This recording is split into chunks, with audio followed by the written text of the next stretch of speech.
সেদিনকে বেশ বৃষ্টি হচ্ছিল। আমরা যাচ্ছিলাম নেতাজি সুভাষচন্দ্র ইন্টারন্যাশনাল এয়ারপোর্ট বৌমনিকে আনতে। আর আমি এভাবেই পা তুলে বসি গাড়িতে, আমার ভালো লাগে। আর খিদে পেয়ে গেছিলো, তাই জন্য খেয়েছিলাম ইডলি। রিসেন্টলি আমার ইডলি খেতে বেশ ভালো লাগছে, বাট ওখানে খুব হাই প্রাইসড ছিল, মানে over priced, high priced, over price ওই আর কি, ম্যানেজ করে নিও। আর তারপরে কিছুক্ষণ ওয়েট করলাম, যেহেতু লেট হচ্ছিল আসতে বৃষ্টির কারণে।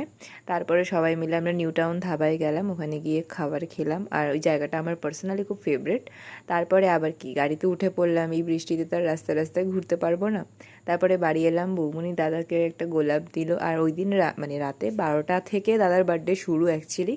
তো বার্থডে সেলিব্রেট আমরা করলাম ব্লিঙ্কিট আর সুইগিতে এগুলো আনিয়ে।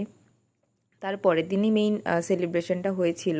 আর আমি খুবই কম খাই পেস্ট্রি ফেস্ট্রি। তো আর আমার এখানে নেইলসটা কেটে নিয়েছিলাম, আমি নেইল